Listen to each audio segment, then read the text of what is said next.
If it looks good, eat it. And it all looks good to me. I'm a chef, a food critic, and a dining columnist. But first and foremost, I'm a traveler who believes the best way to experience a culture is by digging a little deeper for your dinner. My tastes are usually exotic, and I'm all about diving into the local cuisine, no matter how strange or where you find it. I tend to stray far from the predictable culinary path, sampling tidbits that might seem a little bizarre to the average set of taste buds. Tonight, steamed fertilized duck eggs. Balut. Worms, fresh from the tree. Oh, are you kidding me? And a full plate of Filipino delicacies as I travel and eat my way through the island nation of the Philippines. I'll taste my way from the busy city of Manila to the serene shores of Palawan, all in search of the most unusual cuisine these islands have to offer. I'm Andrew Zimmern, and this is Bizarre Foods.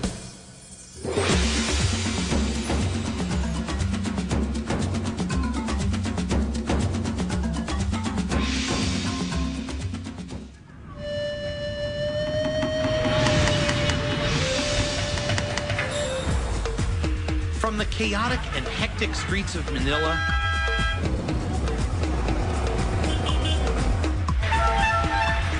to the coconut groves that sprawl across the outlying provinces, to the white sand beaches of the southern islands.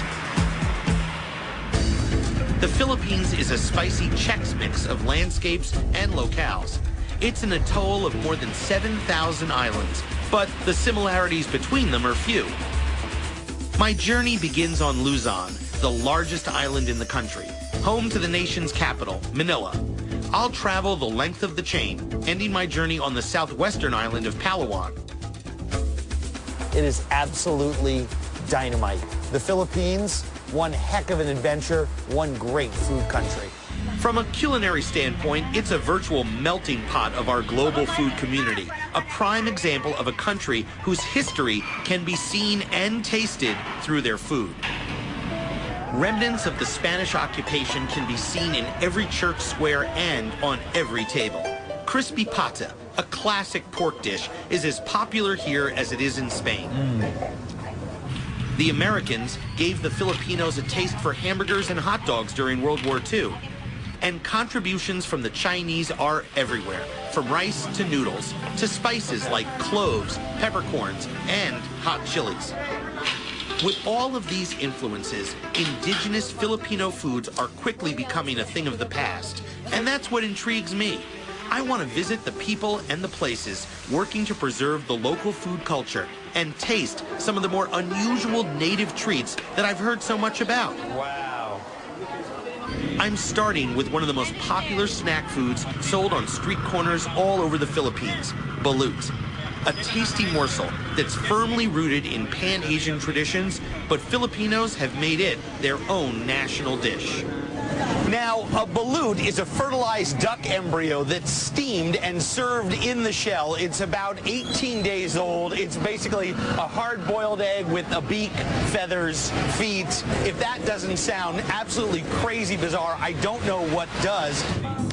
Balut was first introduced to the Philippines by Chinese traders in the 1800s. For them, it was a delicacy. But because balut is cheap to produce, easy to make, and packed with protein, it quickly became an important part of the Filipino diet. If you're going to try it for the first time, like I am, the best place to go is to Pateros, a small town just outside of Manila, named after the duck that lays the eggs used for balut, the city's #1 industry.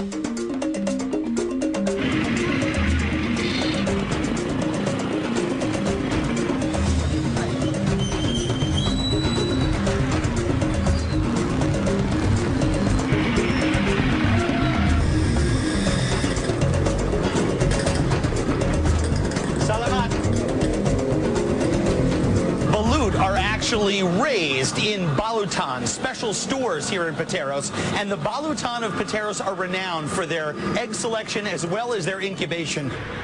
I meet up with my guide Wilson at his friend Jesse's balutan. He explains that these eggs are all in different phases of the incubation process. How long does it take for the embryo to grow enough to be eaten? 18 days. 18 days? Not 15 days, not 23 days. Very precise. The process is simple and starts with the ducks. Most are raised on large farms near the Philippine Sea. Here, bags and bags of snails, plant matter, and sludge from the water are collected and taken back to the farm by horse cart, where it's used as feed for the ducks. The eggs are brought to Pateros, and the balutan incubates them. And how do you check whether they're ready? Doon po sa silaban, sinisila po natin. To know whether it's ready, we have to light it up. Oh, cool. It's kind of like X-ray vision for balut. Now I'm feeling you. And what are you looking for? That's the process, so you can see the embryo, whether the egg's ready. Oh, so if you can see the embryo through the eggshell, then you know it's ready to be steamed and eaten? Now, I can see it here in this room, but I bet you at home can't. So let's kill that light and get this room nice and dark. Okay, now show us the one that's day old and not ready. Look at that. See how crystal clear that is?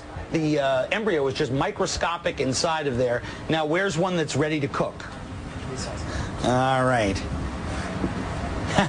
See the difference? Ready to eat? Not grown yet. Yes? No. Yes? No. You scorekeeping at home? This one's good to go. Let's eat it. Thank you. Thank you, sir. The balut are quickly steamed. All right. Oh, yeah.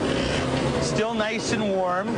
And you see how the eggs have turned that sort of nice gray color? And you can almost see there some of the egg white, and also right there is some of the duck embryo fully formed around the outside of the egg.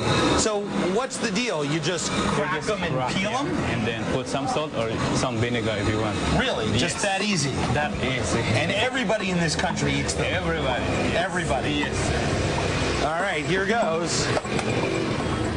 All right. Oh, my. Who knew that it had so much juice? There's the balut. Oh, hello. Now, a little salt. A little salt. And a little vinegar. All right. Balut.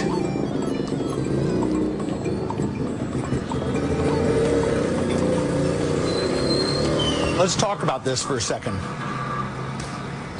There's a lot of elements of a hard-boiled egg Yes. to it. Tastes, in some cases, just like a hard-boiled egg. Just like a hard-boiled egg. So the really soft stuff is the... Oh, hello. There's the little guy. Yeah. Head and shoulders, neck and shoulders, and feet. So use this like a little scooper, pour a little vinegar over it. Wow. Now, thank you very much.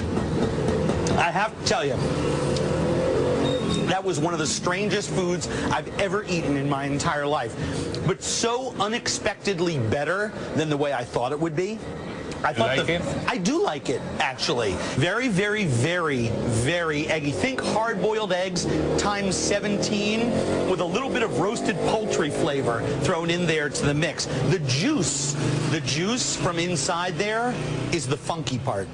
Yeah. And that's a little unusual. You're just not ready for it. It was good. I'm going to take this one. I'll always be grateful to Wilson and Jesse for introducing me to my first balut. My search for bizarre foods continues when I head back to Manila, home to one of the largest open-air markets in the Philippines. I'm telling you, the beak is the best part.